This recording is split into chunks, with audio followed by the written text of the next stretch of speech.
Hello class and everyone else. In this video I'm going to continue to show you how to use color theory for design. Now I have previous videos on this topic. I have one where I introduced the idea of color theory and one where I've showed the limitation of color theory. I encourage you to check those videos out before this one. The links are in the descriptions. In this video, besides going over color theory, what I am going to do is I'm going to make new harmony rules. In essence, I'm going to take all the lessons we have learned about color theory and pattern and show you how to apply it for your own design. And that's really all it is. Just like I think many good design is, it's just about using patterns. Now, admittedly, in this video, there's a lot to cover. I'm going to go pretty deep into some content. It's not really all that hard, but there is a lot of it. But if you stick with it and follow through, I think it can make you a better designer. Ultimately, just remember that when it comes to color theory, many colors work together. Just trust yourself, you can get it to work, and use color theory to supplement your ideas and your design. Now before I jump into the new content, I do just quickly want to review what was in those previous videos. In the first video, again, I did talk about traditional color theory, specifically the harmony rules, which is what we see up on screen here, the basic breakdown of how you select different colors. Here I've started with red in each case and then shown some other hues that would match that color. What is important that I showed in the video is each of these standard harmony rules can be turned into patterns. We can see this playing across the screen. They're either AAA patterns or ABA patterns. I also showed in another video the limitations of color theory, and here's just a representation of one. If I start with red and I apply all those harmony rules we just saw on the previous screen, any other color matches. Right? So that leads to a lot of consequences that I reviewed in this other video. Most importantly, that if any two colors match, I should be able to start with two colors, even though that's typically not the case in color theory. So the first thing I want to mention, when I start creating my own color palettes, I like to think of it in two different ways. First is what I'll call arc length, and I'll review first. And second is how to make adjustments along that arc length. Now when I say arc length, what I mean is the distance around the color wheel I'm studying. Now most traditionally, when you're looking at color theory, you look at the whole color wheel. But that's not always the case, and it need not be necessary. So let's look at some options as we go over this. The first one I want to show is looking at the whole color wheel. So we'll get some very standard color palettes, but if I were to say start with placing a color on red, I could equally go one step and paste something on blue, and of course something on green, which is something we've looked at a lot in these videos. And they're all equally spaced apart. AAAAA. So that is standard color theory. We're looking at the whole wheel. And when I look at the whole wheel, I like to give it a name just so I know what I'm talking about. And in this case, I call it loop. But there are other options than just studying the whole wheel. Now, I can look at part of the color wheel. And this is not surprising because we looked at examples of this in traditional color theory. For example, if I could make an analogous color scheme, which we've seen before, which again, starting with red, I would just go a bit to the side in one direction and a bit to the side in the other direction. Again, this works with any color, but an analogous color scheme is only looking partially around the color wheel. And I like to call this sector because we're only looking at a section of the color wheel. Now in traditional color theory, it usually, when you're looking at part of the color wheel, it usually leaves you only in one section of the color wheel, but I don't think that needs to be the case. Really, you can look at any amount of the color wheel that you want and extend this quite a bit. So as just one example, I could take a couple of these off and say, well, maybe I'll just put a color in here and look at this section of the color wheel. Now we'll see how to get color palettes out of this in a minute. I don't have to even worry about the colors on this side.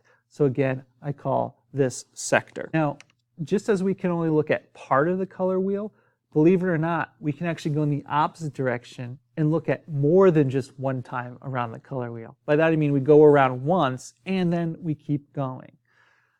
So I'll show you what I mean, again, just through a quick example here. Again, I'm going to start with red because that's what I've done on all these examples. And let's say that I'm going to put the next one down here, way down here. So I've got a, not quite halfway around, but a good chunk, and I'll label that first pattern A here. Well, if I'm going to keep with the same pattern, inherently means I'm going to go up again the same pattern, distance A. So let me take another marker and put one up here, which is that same length around. Now I can keep going, but of course I'm going to run out of color wheel. I don't have another length A to go around. But what I can do is say, well, why not? Why don't I just continue around and I can get over to this sort of yellow, green, or lime color. And I could put a dot right there to continue my pattern. When you go around the color wheel more than this, I like to call this extended because I've extended around more than just once around the wheel. Now, there's one more arc length I want to talk about, which actually isn't much of an arc length because it doesn't go around the arc. Instead, it cuts through the color wheel. And I call this blend because it's blending two colors like the gradient tool in Adobe Photoshop and Illustrator. We'll see that moving across. So let's say, for example, that I wanted to start again with red. I'll put that up here. And I'm going to go with cyan as its complementary color in this case. What blend would do, instead of going around, it's going to cut straight through the colors, just straight through the color wheel like this. And this will produce a different result. We'll see later on in the video when we use blend to actually make a color palette. All right, so those are the arc lengths. There's 4 kinds. There's also ways of adjusting the patterns once you've created an arc length, and I want to go over those things as well. So the first and most obvious ones, I've already started to talk about it, which is we shouldn't just have to be able to start with one color. I call those input colors, right? Now the first manipulation you can do, as I've already proven, is that you can start with more than one color, and that's the most beneficial thing you can do. So, for example, we'll go over this quick. I can start with red. Without even worrying about any patterns, I could pick a second color. In this case, I'm just going to pick an easy one because I know green works with red, and I also know that blue works with red and green because that's just the standard color theory.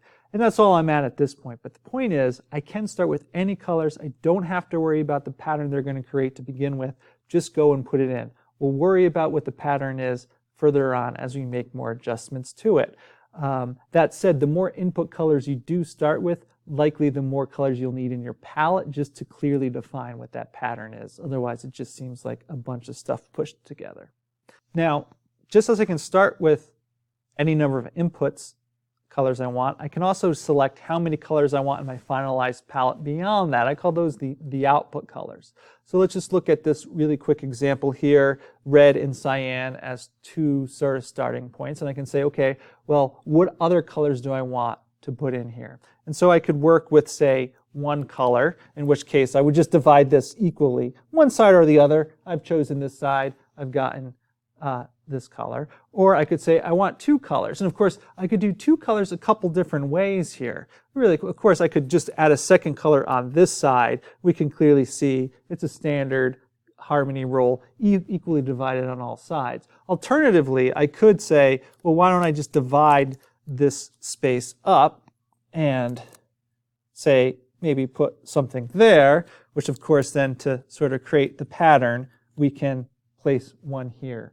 And we'll take a look at more sophisticated options moving forward, but I could add a third color, maybe I'd put it there, or any number of colors I want. I could also add 2 colors to this side, so on and so forth. So I've got a lot of control. I can decide how many colors I start with and how many colors I want to add to it. All right, but that is still just the beginning. Those are all the easy stuff. That is nothing new that we haven't seen in the other videos already. And so what I want to talk about now is I want to move on to that sort of content. I'm going to start again with the same 2 colors, red and cyan in this case. And what I'm going to do is I'm going to just start with our standard 4-part color theory. But what I can do when I'm thinking about patterns, if I think about the 2 that I want to add to it, if I think about them equally and consistently, I can realize there's different ways of adjusting this pattern. So I'll start with this. Of course, this is just an AAA pattern. They're all equally spaced. But what I can do is I can say, hey, let's make an adjustment, which I call mirror, which is take both of these simultaneously. Let's see if I can do this and bring them in together. So say I could bring them down to here equally. So you can imagine a horizontal line was here, and I've mirrored them closer to each other, right? Of course, this is just a version of split complementary, right? So we see that, but there's a little extra because I still have that color there, but it works really great. And I could do the same thing. I can continue mirror. I don't just have to go that way. Of course, I could go the other way, move them up to here, but imagine them just moving up over that way. Make sure that sticks on. Now, instead of mirroring down or mirroring up, I can actually move my two output colors in the same direction, meaning clockwise or counterclockwise. And so we can take a look at this. And so I could say take these two at the same time and go whoop, move them right around. Oh, I hope you guys like the sound effects that are in this video. So then we have this. Of course, it creates an AB pattern. And of course, I could have rotated them the opposite way as well. So, whoa, careful there. So I can come through here and rotate them clockwise, in this case, to say something like that. Still creates an AB pattern, it's just rotated in a different direction. And yet we still have one more adjustment we can make, and that's by adding tints and shades.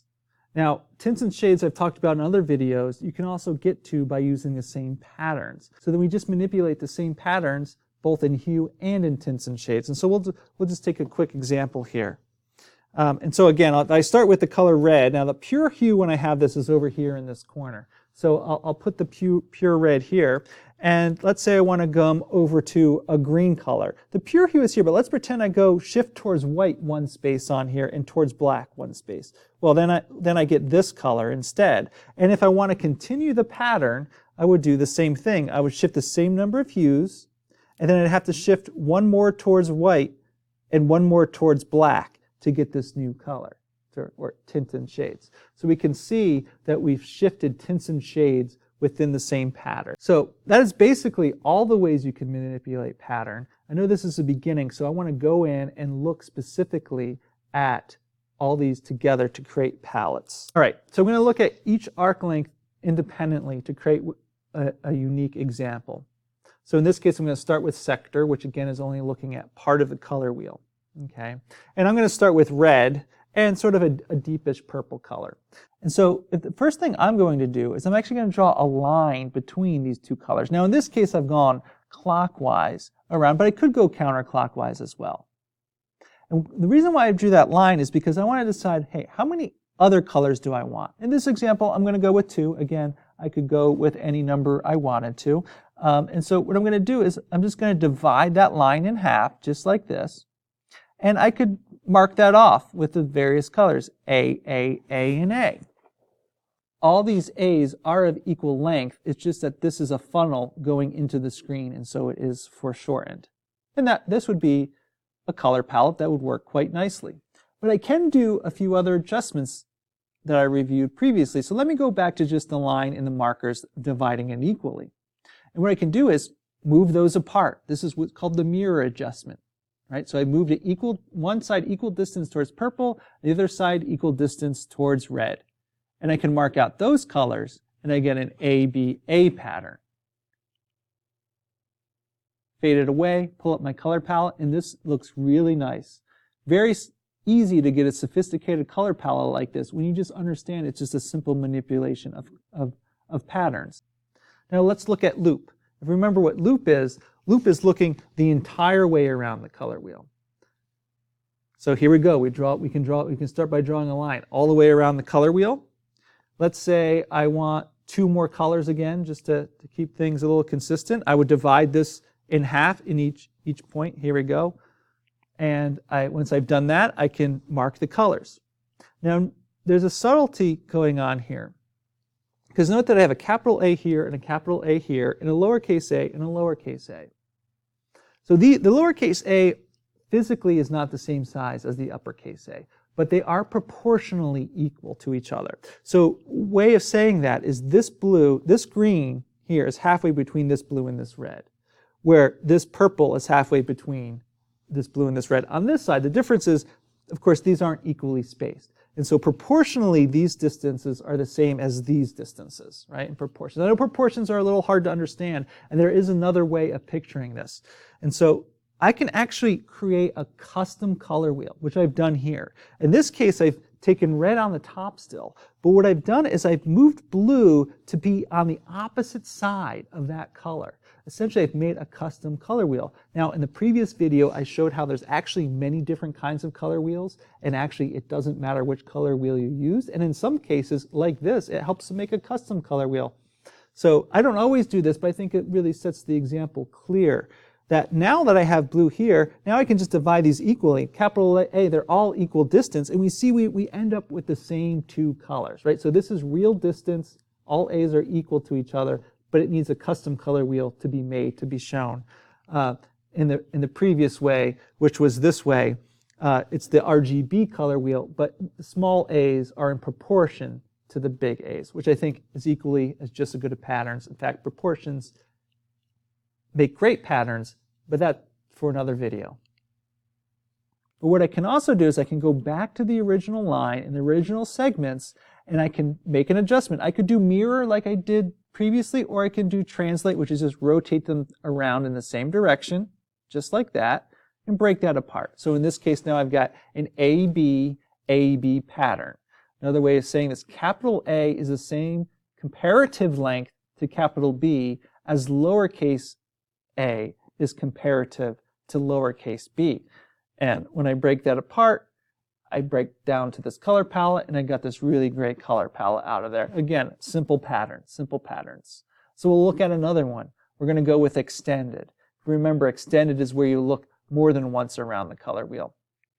And so we'll look at this. So if I start with the red again, I can go down to this cyanish color, length A, and then I can keep going to the purple. Now the purple color is a different length, so I'm going to call it B as its secondary length. So if I want to keep going with more colors, well, I would just go back to A. So if I went back to A, I go further, so there's not enough room in the red. I have to go beyond red to get length A. Again, there's perspective foreshortening here, so it looks shorter, but indeed it is the same length. Now if I want to keep the same pattern going, well, I'll go distance B. I get a new color there. One of the issues you tend to have with extended is that I keep circling down in, I'm going to keep going towards the center, and ultimately I'm going to hit the color black. In this case, I'd fall off my diagram with the next leap. But if I kept going, it would ultimately reach black, or sometimes it would ultimately reach white if I was going in the opposite direction. And just as a side note, I could avoid it, because in this case I went with a pattern A, B, A, B. Alternatively, I would have been able to go around infinitely a number of times if I went with the pattern A, B, B, A. Now, for the last example, we'll go over blend. Again, I'll start with two colors. Working with complementary colors is a really great way to work with blend. And when we see what happens when we work with blend is that it goes across the color wheel, and so it doesn't go through all the colors, it just goes across. And you always end up usually with a gray. And I can start with, let's say I want 3 output colors this time, 3 more colors. So I divide it, 3 equal spaces. There we go, there's my colors. And then I can do a move. In this case, I mirrored them because I pulled both sides equally towards the center, and I end up with an ABBA pattern. And I developed a whole color palette out of this. So I want to show you this building. Okay, it's the Waterloo Regional Museum. The architects were Moriyama and Tashima architects. And I got this photograph provided by Scott Webb. Thank you, Scott.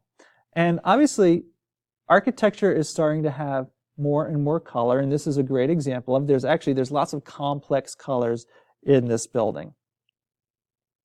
The question is, does it adhere? Can it adhere to the lessons we just learned? So what I'm going to do is I'm going to pull up the color wheel here, and I've marked out the colors that are in this photograph. Now we have to keep in mind that the photograph has lots of shades, so I had to pick one version of each color.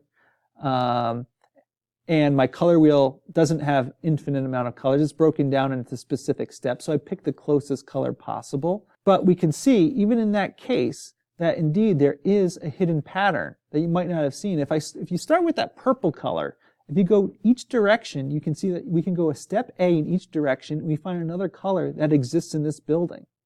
From there, we can step further out on each side, from the blue and the red to cyan and yellow. Step B, we end up with a BAAB pattern.